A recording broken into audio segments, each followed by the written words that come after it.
Today's episode of Socially Democratic is presented to you by Dunn Street. Dunn Street is a progressive campaign agency that specialises in campaigning and community organising. We work with non-profit and community-based organisations, trade unions, progressive businesses and social democratic parties across the globe. Dunn Street develops community engagement and organising strategies to win campaigns both big and small, and we help leaders train engagement staff, volunteers, organisers in leadership and power building. And if you want to work out how you can create change in your community, then hit us up at dunnstreet.com.au. Today's episode is also brought to you by Maurice Blackburn Lawyers. When you need support with a legal issue, it can feel daunting. And that's why for over 100 years, Maurice Blackburn has been helping guide clients with their legal needs. They're here to help you when you need them the most, from workplace to medical injuries, class actions, occupational diseases, and wills and estates planning. And as Australia's leading plaintiff law firm, they have the local knowledge and the national network with the experience that you can count on. To find out more, go to mauriceblackburn.com.au. And finally, today's episode is brought to you by SwiftFox. Every moment on a campaign matters. You need the tools that you can trust, lists that are up to date, phone banks that can change minds, emails that drive donations, and events that will energise the community both online and offline, and text blasts that distill your message perfectly. SwiftFox CRM is made for campaigners by campaigners, and to find out more, just go to their website, swiftfoxcrm.com, to win your next campaign. Hello and welcome to another episode of Socially Democratic, your weekly centre-left politics and organising podcast that drops every Friday, that dives into the progressive campaigns of the day and the people leading them from home and abroad. And abroad we go, we head to the Holy Land, to Israel, and we speak to Will Cubbison, who we've had on the show before, but there's been a lot of protests going on in Israel over the last 4 or 5 months as the current broad right coalition Netenyahu government is making a play on the independence of the judicial system, which has led to protests on the street every Saturday night. And we're going to talk to Will about what happened this week and the implications going forward. So looking forward to that conversation with him. Don't forget to subscribe to the podcast on Apple Podcasts, Spotify and Stitcher. And if you don't listen to the show, please give us 5 stars on Apple Podcasts, Spotify. And when you don't listen to the episode, leave us a review. And for all the updates, follow Dunn Street on Facebook, Twitter, Instagram, YouTube and LinkedIn. All right, let's get to today's episode.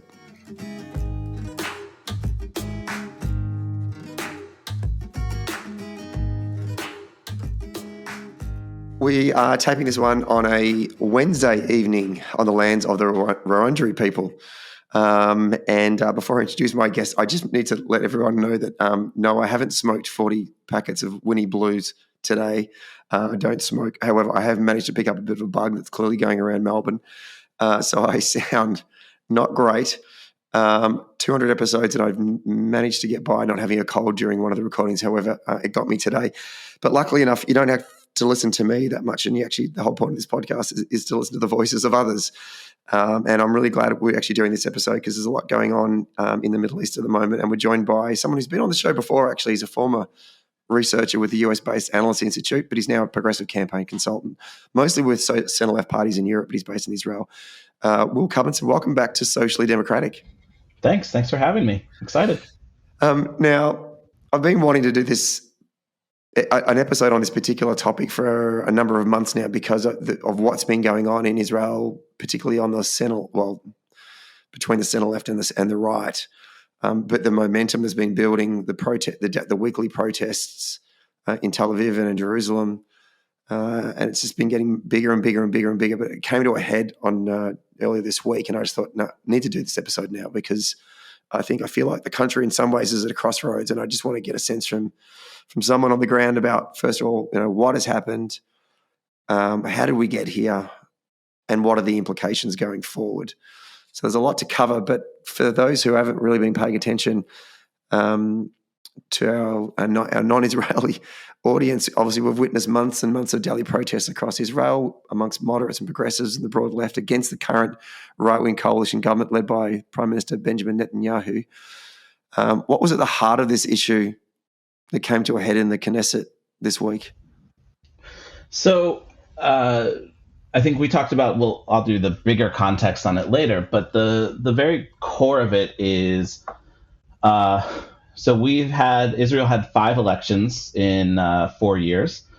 At the end of the 4th election, we were able to form a coalition government that was very broad. an anti-Netanyahu coalition that was from one of the Arab parties all the way to a more right-wing party, kind of anchored by the center-left, but including a lot of right-wing Knesset members.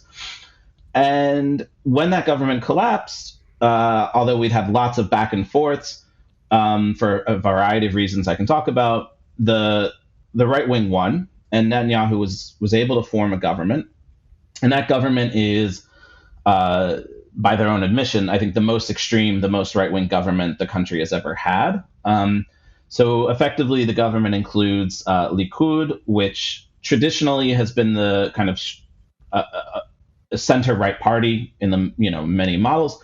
It has become increasingly populist, and a researcher here has identified it as one of the most populist center-right parties if you compare it to the rest of the Western OECD world. And then it also included some, let's say, religious extremists, for lack of a better word. Some of them I call fascist, for good reason.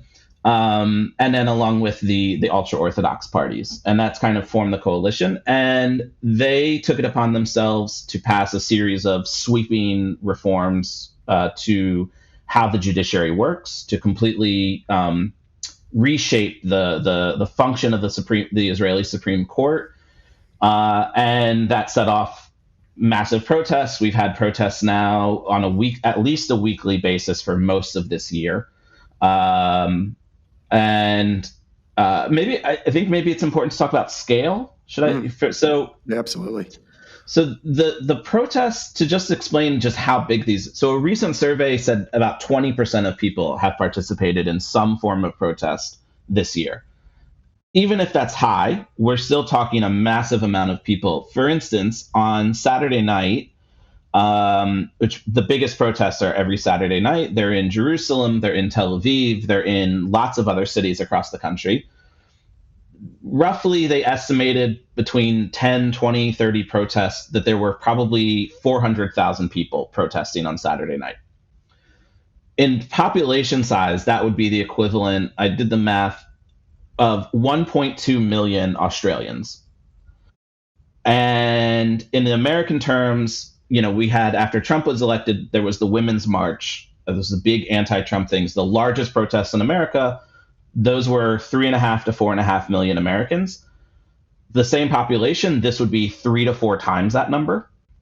And this was a regular Saturday night, not the largest protest. The largest protest we had back in April was almost double the size, where you had close to 10% of the country out in some place, somewhere in the city, in their own city, or in Tel Aviv protesting. So the scale is just, it's hard to comprehend, honestly. It's very impressive. The pictures coming back from it, certainly all of those protests, caught my imagination, because I thought, shit, this is fair income. Like, this is real, what's going on here.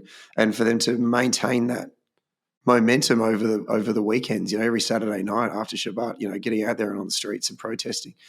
Who makes up? So you've sort of defined who was in the Netanyahu government of this current iteration. Who's on the opposing side? Who are the types of people that are out on the streets protesting against this?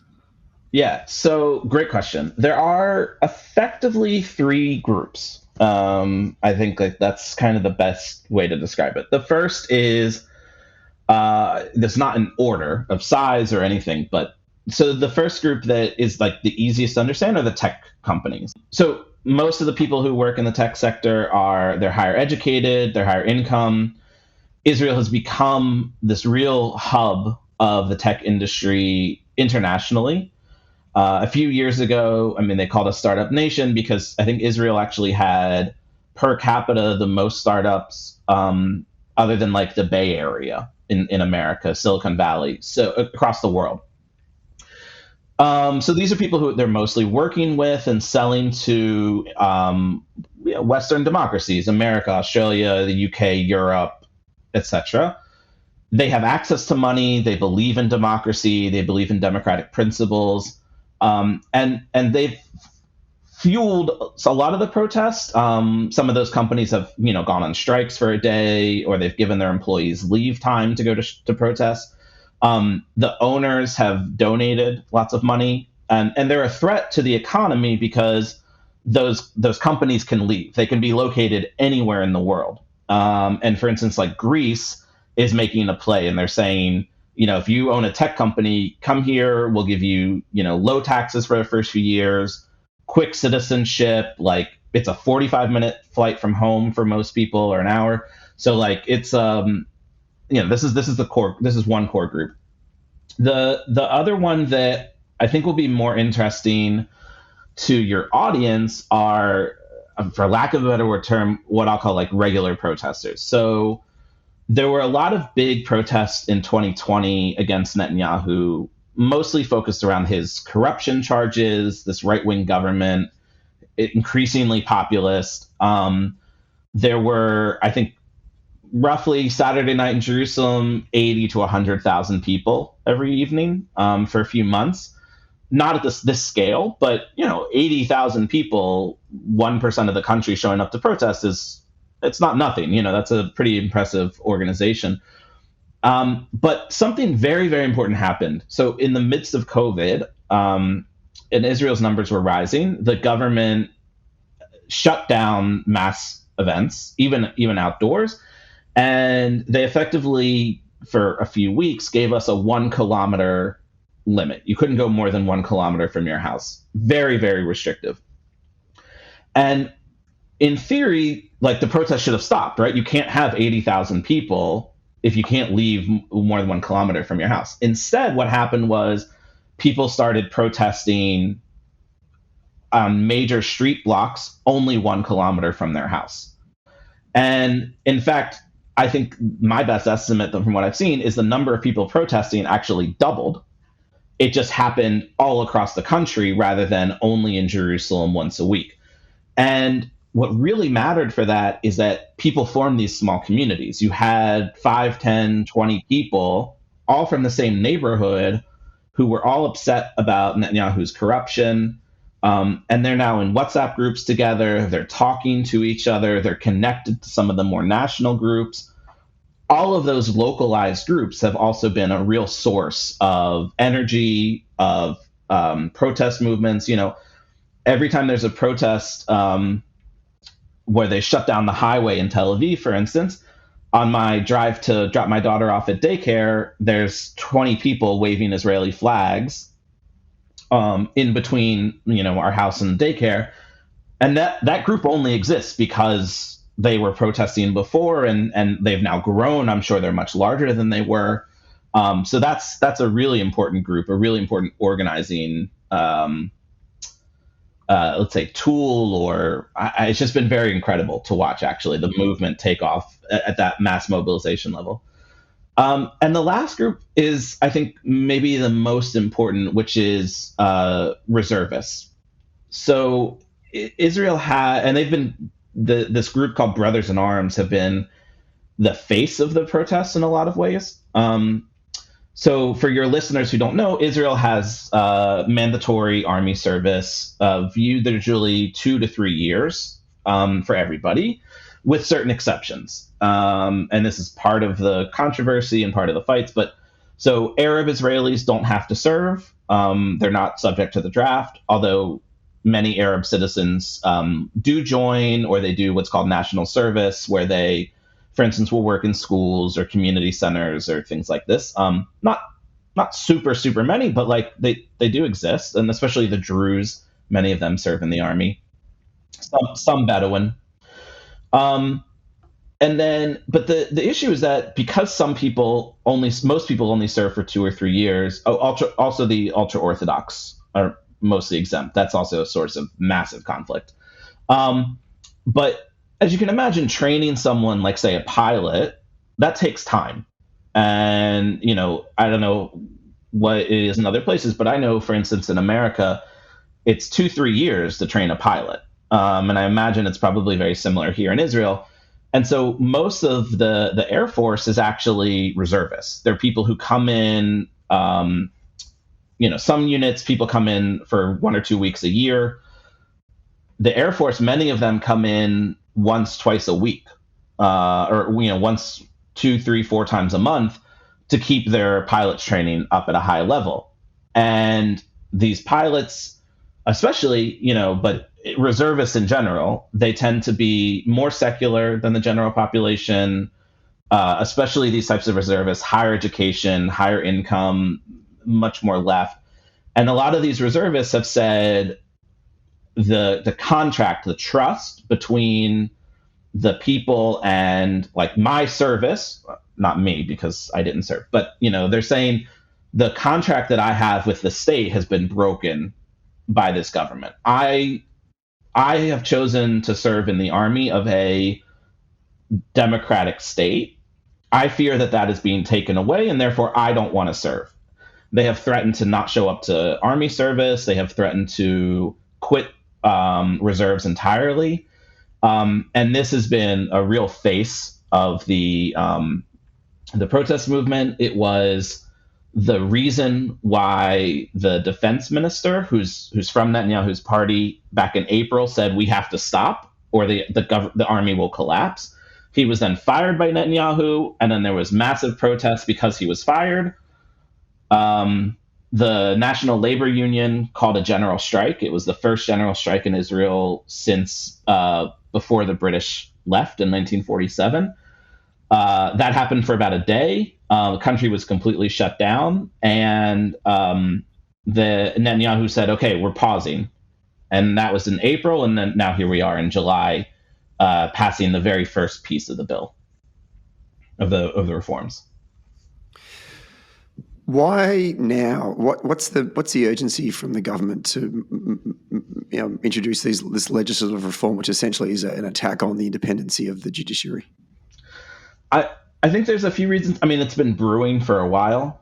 Certainly, anger towards the court has been brewing for a while. As I said, I mean, this was the fifth election. The last four, you couldn't get anything done hardly. Either because we were going from election to election, one right after the another, or the governments, the coalition and opposition were split. I mean, 62 seats to 58 type, very close, where only 2-3 parties, people can throw everything for a loop. And they feel like this is the opportunity that they have. And if they don't take this chance, it could be years before they get this opportunity again. You also have the Likud party has become much more extreme in the last few years. So you have people in power who represent kind of that extreme populist base all of a sudden, rather than some of the people in Likud who used to represent a more moderate center-right have either left the party because they're mad at Netanyahu, or they don't believe him anymore, or they're upset at the corruption. Or those people who used to be second, third, fourth on the list and got very important ministries in the Likud primaries were getting 10th, 12th, 15th, and they're now just regular backbenchers rather than ministers. And so it's kind of the rise of the extremes. And also, I think they feel like if we don't do it now, it may never happen. And some of them have wanted this for 10 years or more. And talk to us about the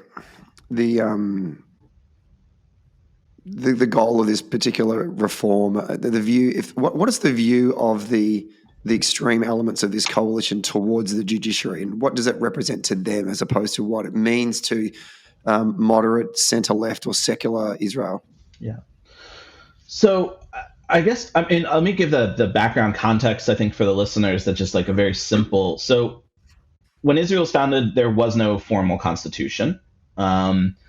And then after a couple of years, the idea was that they would pass what we call basic laws. And the idea was that we'd pass some laws that weren't laws. They were something above a law that would then later be able to form the basis of a constitution. And then in the 90s, they passed a law about human dignity and liberty. It was pretty much the idea of it was take the concepts of freedoms and rights, which were in the Declaration of Independence signed in the 40s, along with kind of a more broad understanding of what it means to be a democratic state, and write these down in more formalized language. And what happened at that moment was in the Supreme Court was a Justice Barak, who said, "Oh, this is our time. This is an opportunity," and he massively expanded the court's powers. So all of a sudden, the court took an active role in kind of overturning government decisions, overturning laws that were done poorly or violated other more basic principles. They gave standing so that almost anyone in the country can sue for almost any reason or put a petition before the High Court, which is very unlike most courts in the Anglo world, I think, but is not uncommon in other places. And so this created a lot of opposition. So I think there's two forms of this opposition. One is ideological, right? There are people on the right and the center right who opposed this idea. Some of them kind of thought, okay, the court should be able to overturn laws, but it's become way too activist, way too extreme in doing this, and we need to kind of push it back or change the relationship. And then there are some who just blanket believe that the court should have no ability. The Knesset is elected, it should therefore be supreme. 61 votes should just be able to override any decision. A law is a law, that's that. I clearly disagree with this kind of extremist view, but it's there. And the second is more policy-based, right? Especially among the ultra-Orthodox and some other groups. They're mad about the decisions the court has made. And for lots of good reasons from their perspective, things like how civil marriages are dealt with, because Israel doesn't have civil marriage, but they're recognized if they're performed abroad. It's very annoying, some of the stuff. This fight between should the ultra-Orthodox be subject to the draft or not, all these sorts of things, the ultra-Orthodox are upset at the court. And there's also kind of this populist anger. So, in Israel, was founded in large part, the organs of the state was founded largely by Ashkenazi Jews from Europe. Starting in late 40s, early 50s into the 60s, the majority of Jews are Mizrahi or Sephardi Jews. And they come from places that were, for instance, controlled by the Spanish Empire or by the Ottomans, places like Iraq, Morocco, Egypt, Syria, and they have faced significant discrimination in the past, and those gaps in education and income, they've closed a lot, but there is still discrimination.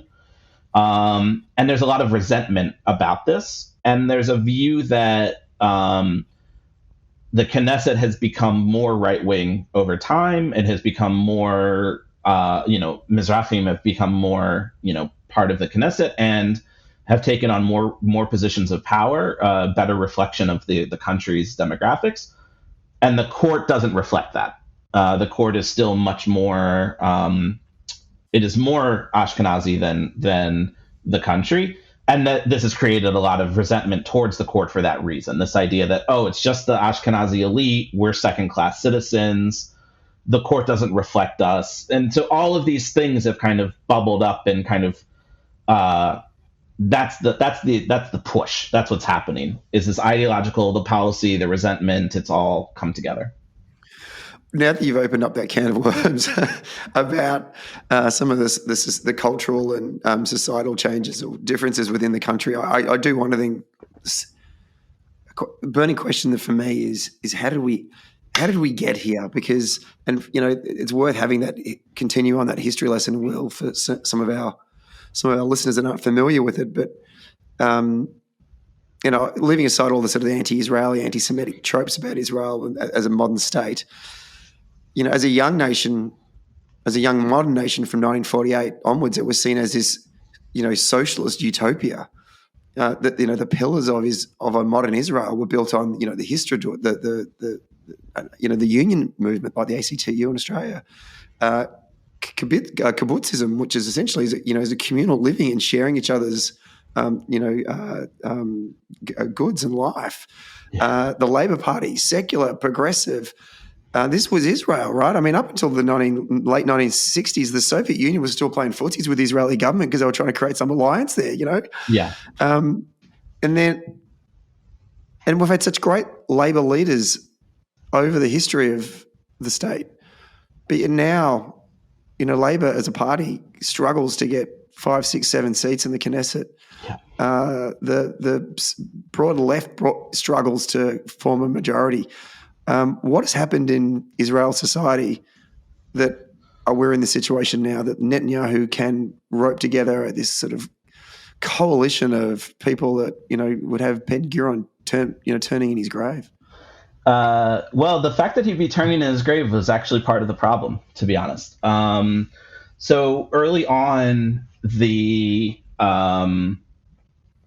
left labor movement, which really built the organs of the state and created this country.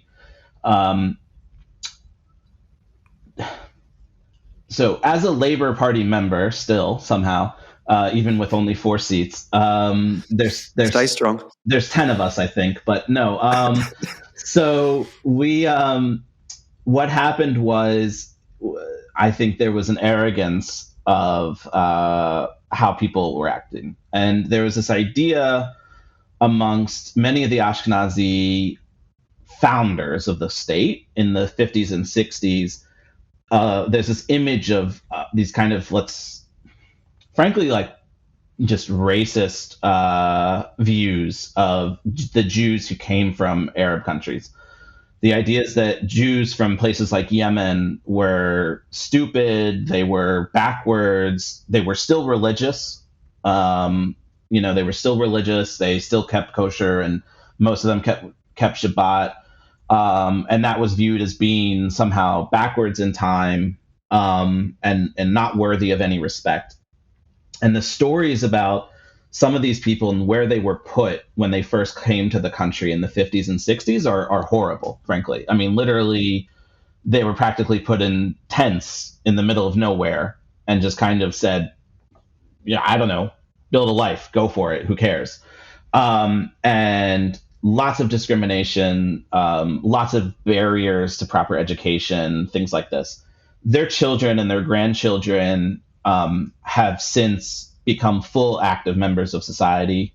But there's a lot of resentment and family resentment. People who grew up hearing real stories of racism that their parents faced or their grandparents and carry that, resentment with them. And then what happened was after the 6-Day War, there was, of course, the Yom Kippur War, and it was a surprise to the country, and that shook the foundations of the Labor Party, first of all, and then there was actually a Black Panther movement in Israel, modeled after the American Black Panthers, made up of these Sephardi youth. And I don't remember the exact story, but when Golda Meir was prime minister, she was asked about them, and I don't remember the exact quote, but it was about as condescending a reaction as one could imagine. I mean, just really, Anyway, so then Begin comes to power, and Begin, on the right, he combines a sort of right-wing ideological Ashkenazi people, like actually Benjamin Netanyahu's father, this revisionist movement from Europe, along with a respect for Sephardi culture, Sephardi people, and that combination kind of brings them to power. And then since then, there was a back and forth from the 70s to the 90s, and then the Oslo peace accords happen. Yitzhak Rabin is assassinated. And then in 2000, the second Intifada kicks off. And this collapse of the post-Oslo implementation and the second Intifada effectively destroys the left in Israel. And so the most Jewish Israelis, pretty close to a majority, identify as right wing right now.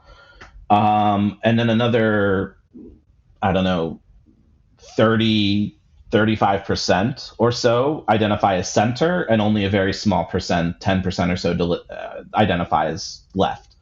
And that center is mostly people who would have voted for the old Labor Party, or they did vote, or their parents voted for the old Labor Party.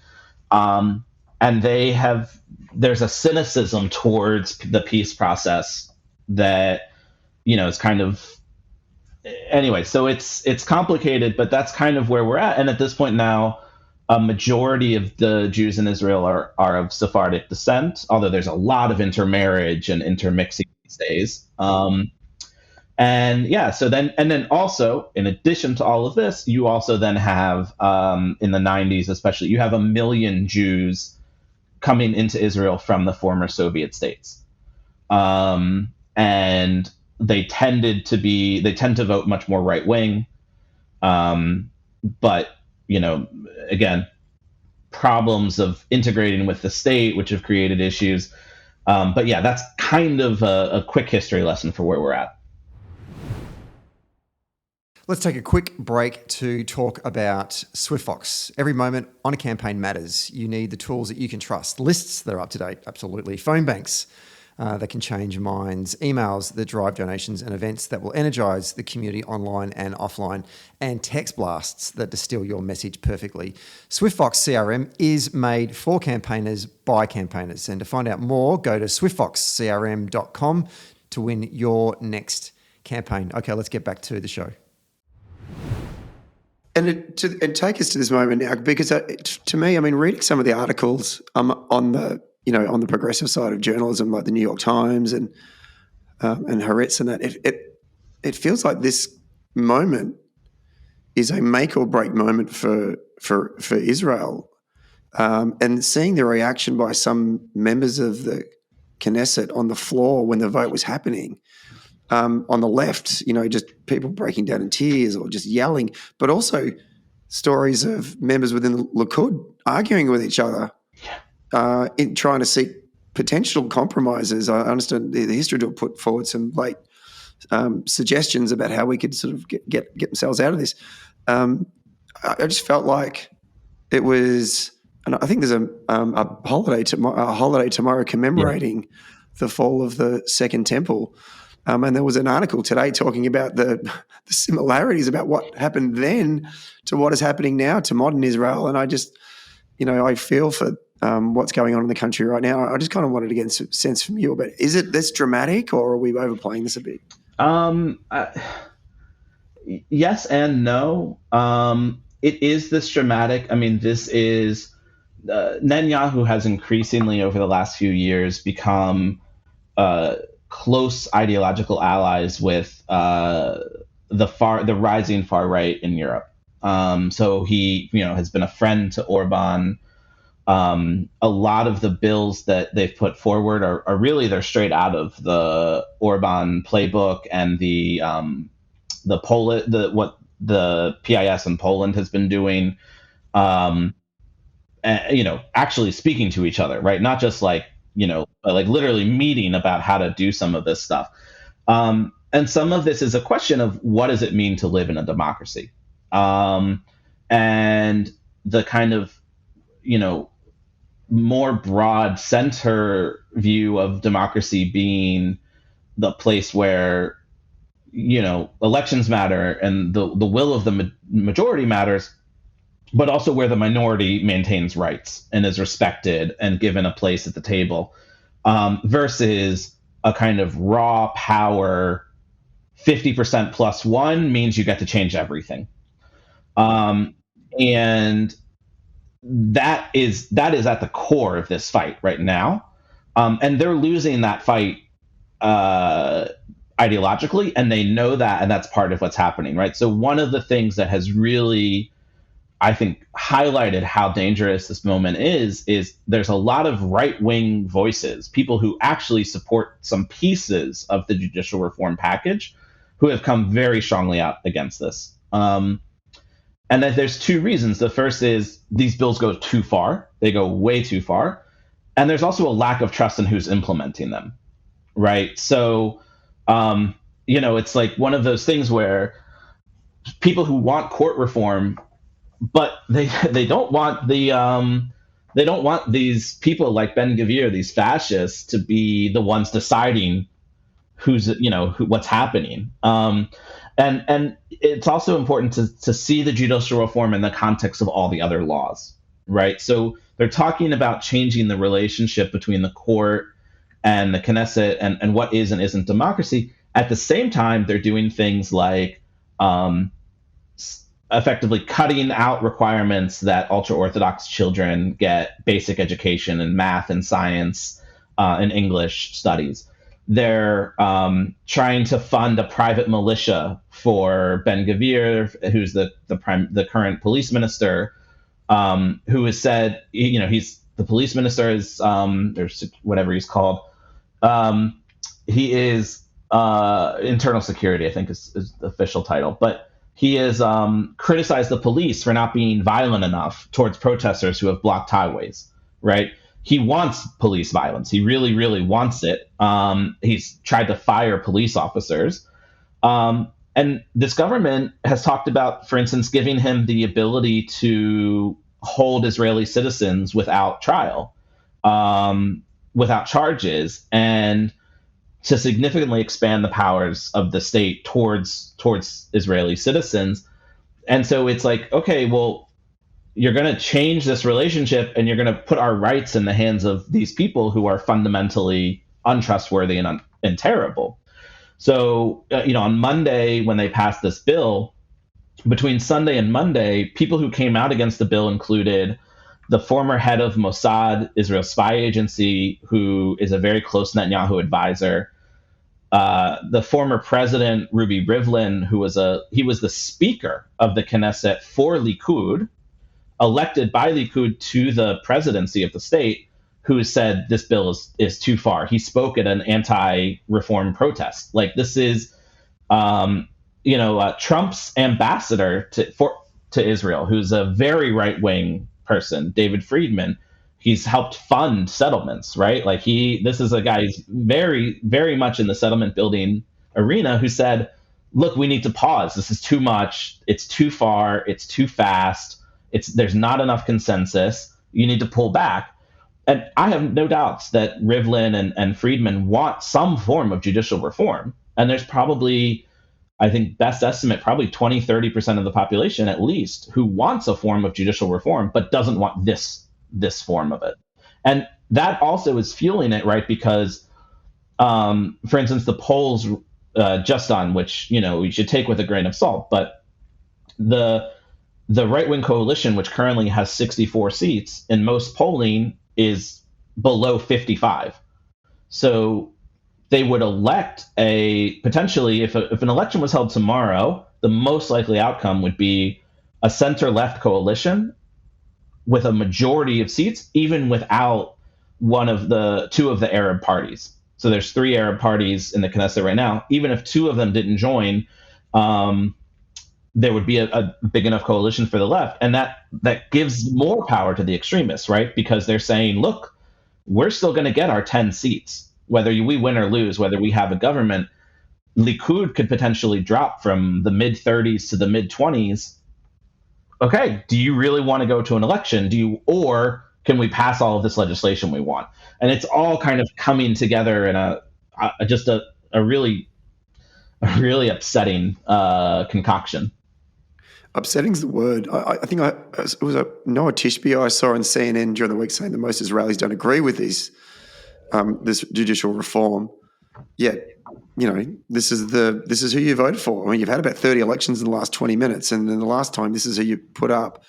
I'm wondering, are there a lot of Israelis who might have been protesting in the last 2 or 3 months that didn't go cast their ballot at the last election? Is the current Knesset a true representation? I don't know, it's not compulsory voting in Israel. That's something we're fortunate about in Australia. Even in the darkest days of the Liberal governments here in Australia, I can't complain about our democracy, right? Because 95, 6, 7% of the Australian population go vote. Maybe we haven't done a good enough job in the campaign in informing them about their vote, but sure enough, they've gone and voted. Were there? You've had so many elections recently. Was there almost like election fatigue from some folks that didn't turn out to vote, and then are now regretting that they didn't go and actually exercise their democratic right? It's actually, I think it's the opposite. We had high turnout in the last election, Interesting. and that's part of what happened. So there were two groups that turned out at much higher than expected numbers.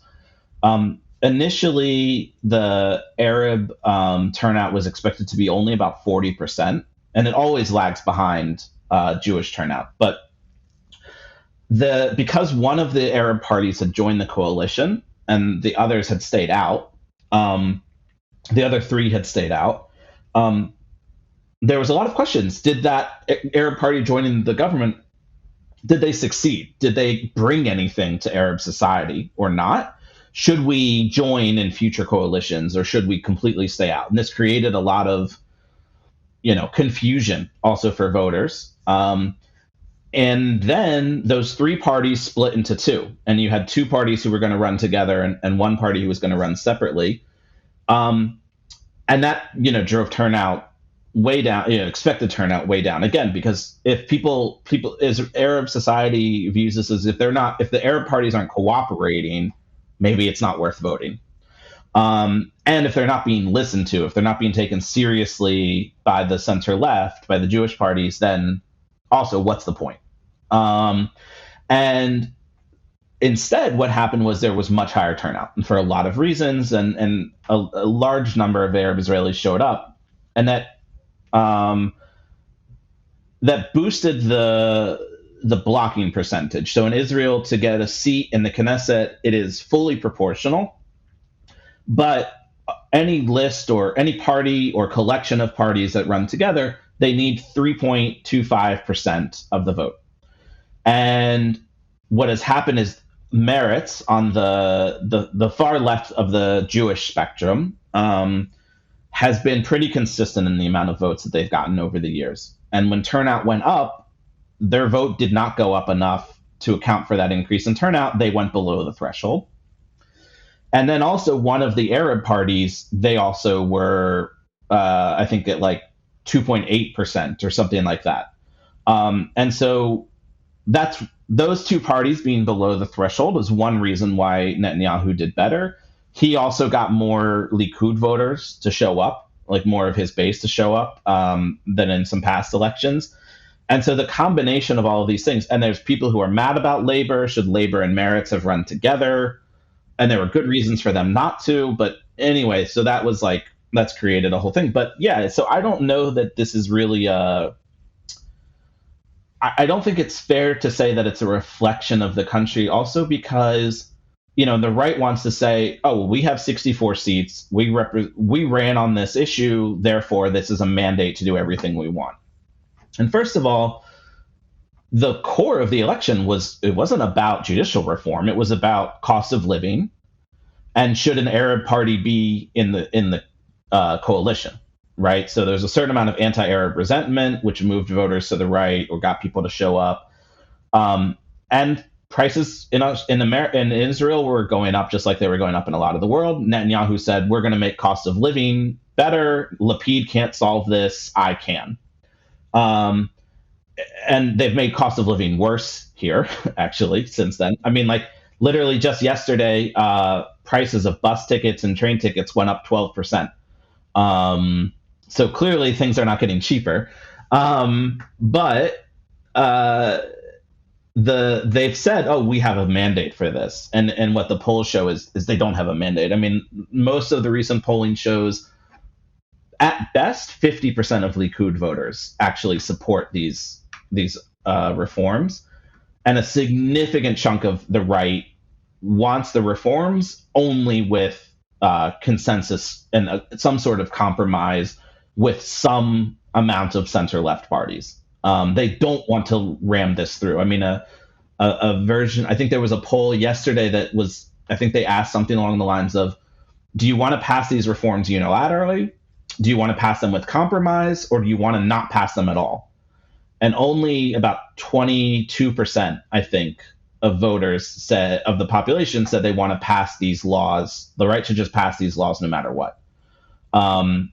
So the right's talking point is sticking to that 64 seats as if it's a mandate, while ignoring the surveys saying quite the opposite. So, yeah. Let's talk about implications, and I want to start with the Supreme Court. Is there a chance of them striking this law down whilst they've got a chance? Because they're in the Knesset's in recession now, isn't it? Not recession in yeah, they're on break. They're on a break. Well, I think the end of this week or next, they're on a 2-month break. There's a summer holiday and then recess. There you go. Summer holidays, and then we have a lot of very big important religious holidays coming up, and they don't meet during that time. I mean, so immediately within hours of this bill passing, a number of NGOs and Yesh Atid, the biggest center-left party run by former Prime Minister Yair Lapid, they filed petitions for the laws to be struck down. There was a report that a lot of the president of the Supreme Court and a few judges were actually at a judicial conference in Europe and rushed back on Monday because they know these petitions need to be heard as quickly as possible.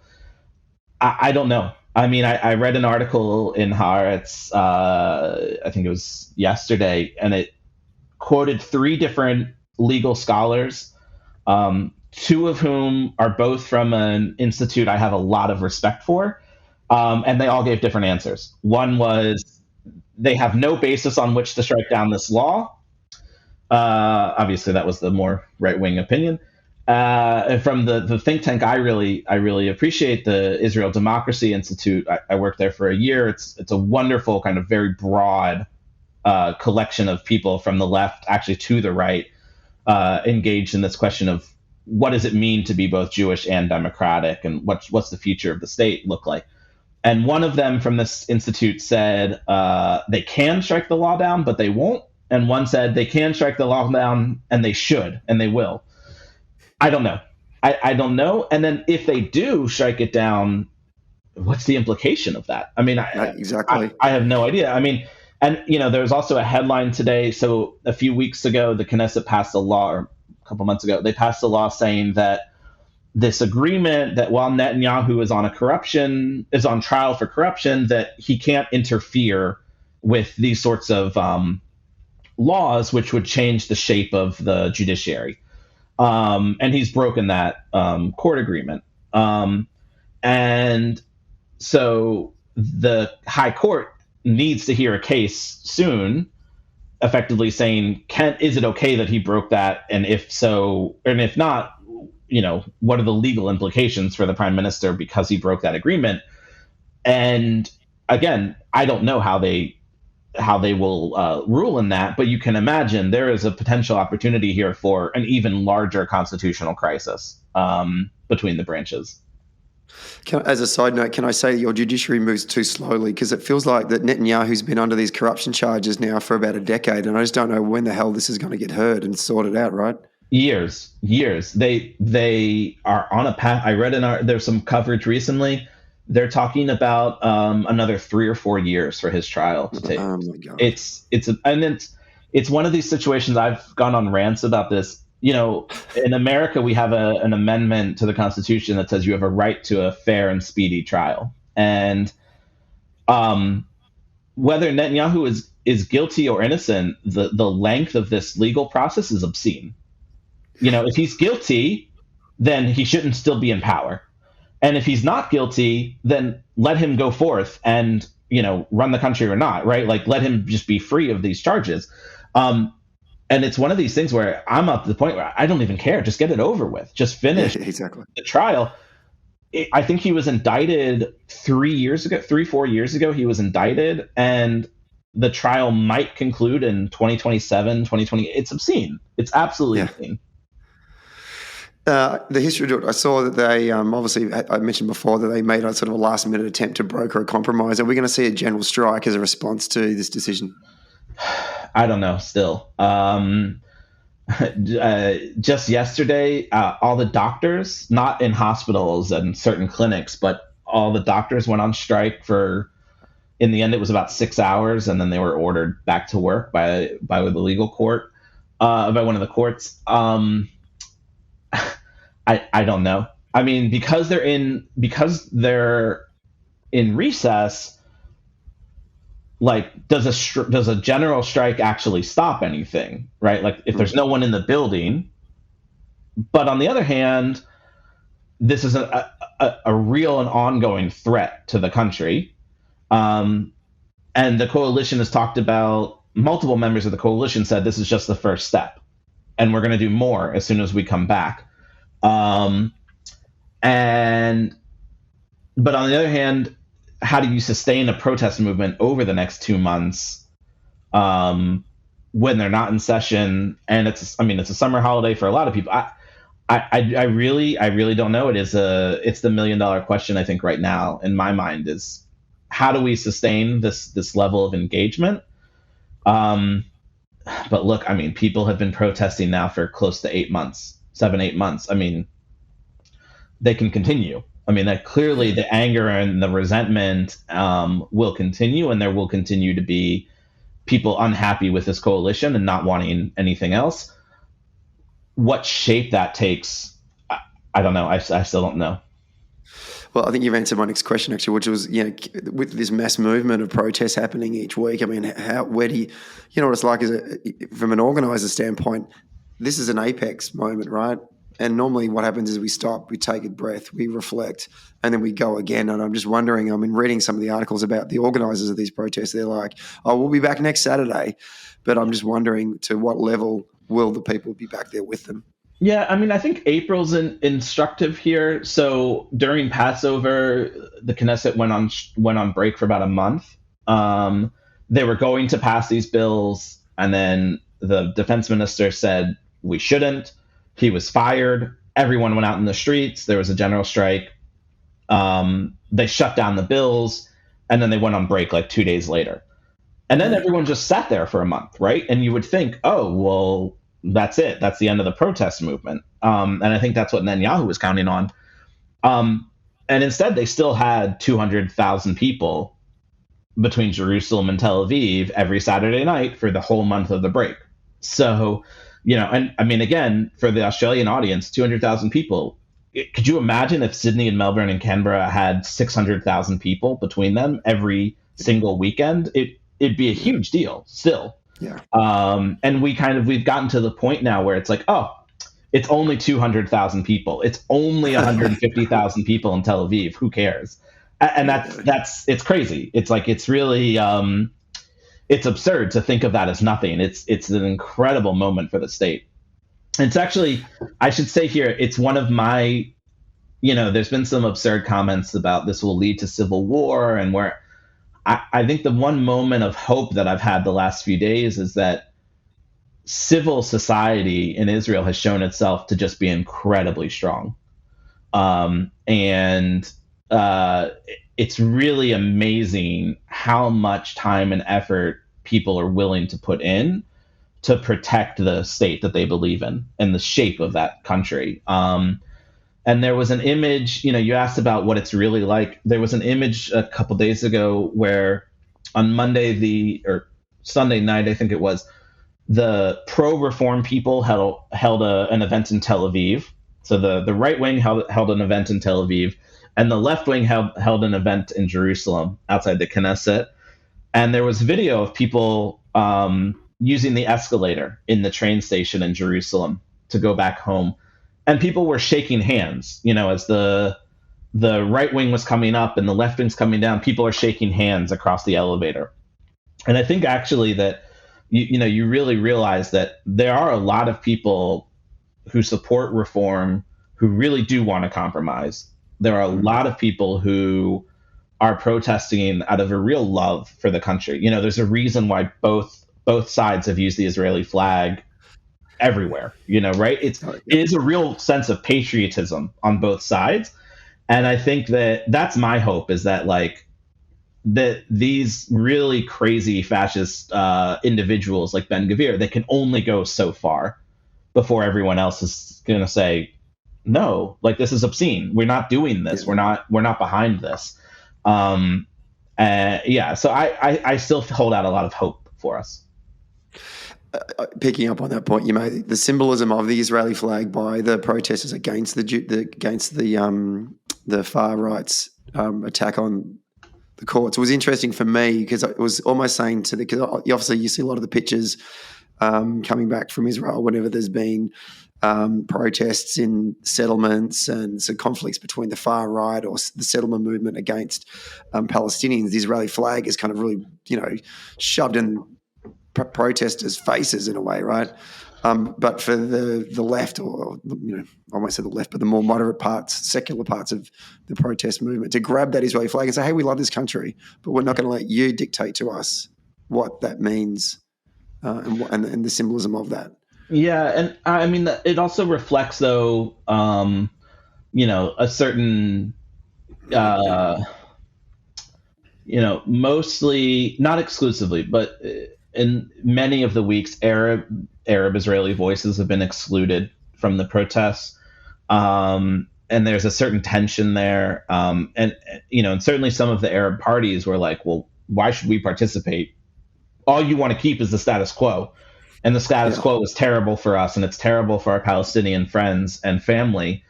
And that tension is real. And it's kind of one of those, I don't know, you have to put on your hat where it's like, well, on the one hand, it's real and I care about that. On the other hand, like, if we lose the status quo, things are only going to get worse. Yeah, right? Handing someone like Ben-Gvir, handing someone like our finance minister, Smotrich, who said that an Arab village should be wiped off the map. Handing someone like that the ability to arrest anyone that they want for as long as they want is terrifying for everybody, right? And it certainly will not make the situation for Palestinians better. On the other hand, the question is can we actually use this momentum to change things? Can we, for instance, change the use of administrative detention against certain Palestinians? Can we change the shape of that because of this momentum we have and respect for the rule of law? I don't know. I'm not holding my breath for that, but it's I certainly know that there are activists out there who are going to do their best. Yeah, and that's one of the really nice things is getting people to talk to each other about these topics, talk about the rule of law. We're already going to be making progress. And already those organizations which have been advocating for changes over the last 20 years, they're going to find a different conversation now going forward, because people are really thinking, what does it mean to live in a democracy? And that's my only real source of hope going forward with that. It's an interesting point you make. That was my question. What are the implications for Arab Israelis living in Israel, but also then by extension your Palestinian brothers and sisters in the West Bank? You've gone to answer that in some ways, but I did read that some spokespeople from Arab Israeli parties were saying, why are we going to get involved in this? It's just the status quo, and I get that, but also there is an opportunity here for change and for you to be a part of that. If truly Israel is supposed to be a pluralist state that is not solely a Jewish state, but a state that is made up of different communities. And this is a source of real active debate within the Arab society, right? Like when the more religious Islamic Arab party joined the last coalition, and the much more secular and left Arab parties stayed out, this was a real contentious debate between them. Should an Arab party cooperate with some things that it really dislikes because it will bring money and resources which Arab citizens desperately need? Yeah. Or should they stay out and push for other changes? And I certainly, it's not my place to answer that for them, but this is a very real active debate amongst Arab citizens of the country that is it's really fascinating. And I think a question for the center left, for the more left-wing parties, for Labor and Meretz and Yesh Atid, is can they take Arab voters seriously? Can they take the Arab citizens of this country seriously as potential partners? Can they sit down at a table and talk about these issues? Can they appeal to Arab voters? Can they ask for the votes of Arab citizens? And if they can do that, then maybe we'll also get more integration and more changes going forward. Last question really goes to the heart of the coalition, because you've been on the show before. In fact, I think the last time you were on the podcast, this Rainbow Coalition had just been formed, and we were discussing about this historical moment in Israeli politics, and would it last? And unfortunately, it didn't. This current government, do you think this will last? Because I did note some fractions and schisms starting to form already over this debate, and you've already talked about a number of people who historically have been Likud people have come out against this agenda, and I'm wondering if this is going to last. No way. It will not last the full 4 years. I feel pretty confident about that. They barely passed the budget a few months ago. There was really right down to the wire whether or not they would actually pass a budget, because if they hadn't passed the budget, I think it was the end of May. If they hadn't passed the budget by the end of May, there would have been elections 3 months later automatically. And they really pushed themselves to the limit to get there. And the budget they created is a complete mess, an absolute embarrassment to anyone who knows what math is. So what you have, though, is you have a coalition that can be brought down by any of the individual parties. And Netanyahu knows that he can't push too far on some of these judicial reforms, or literally the state will cease to work and they will have to go to new elections, because you can't have a general strike and you can't have no army, or an army at 50% capacity in the midst of the world we live in and the threats from Hezbollah and Iran, and it's not sustainable. Yeah. But the UTJ, the United Toward Judaism, the Ashkenazi ultra-Orthodox party, said a few days ago, look, a bill that allows the Knesset with only 61 votes to overturn any opinion of the court has to pass. That's part of our agreement. We will take down this government if that doesn't happen. And they'll get the same number of seats next time, so they don't care. And the far right, these people especially Ben-Gvir, apparently this is the rumor was that on Monday Netanyahu was negotiating with all of these groups, and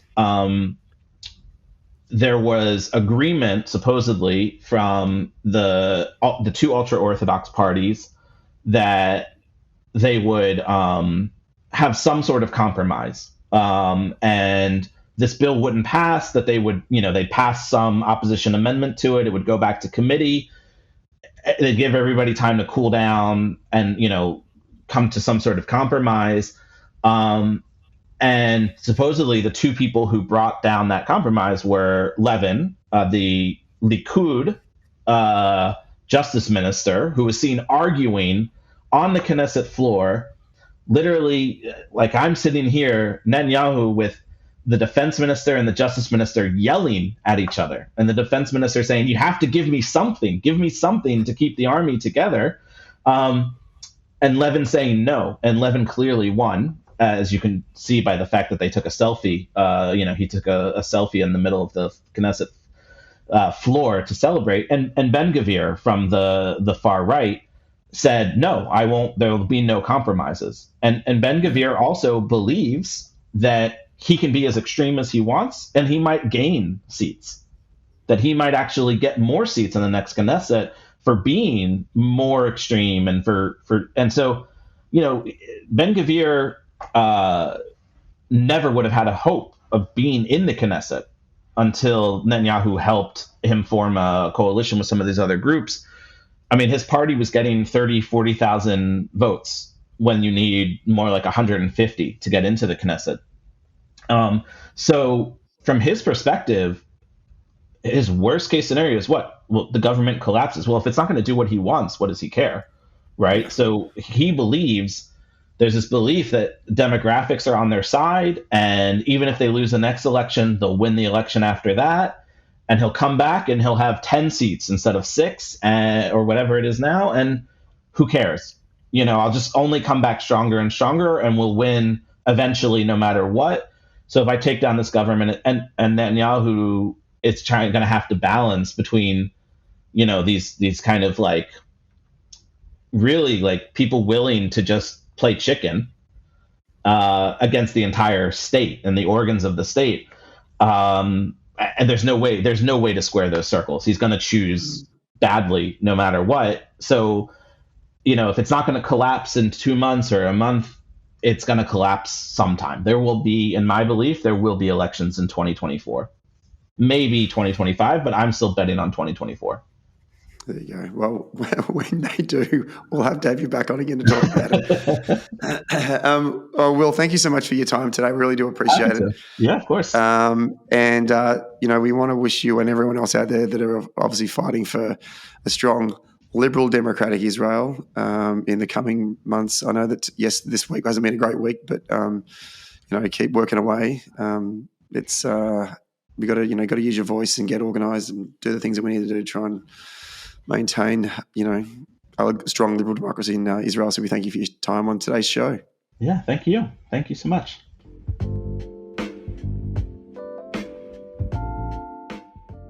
Thanks for listening to Socially Democratic. Did you like the podcast? Hit the follow or subscribe button and be sure to leave a review on Apple Podcast or Podchaser. And to get all the latest on Socially Democratic, follow Dunn Street on Facebook, Instagram, Twitter, and LinkedIn. And we'll see you next Friday.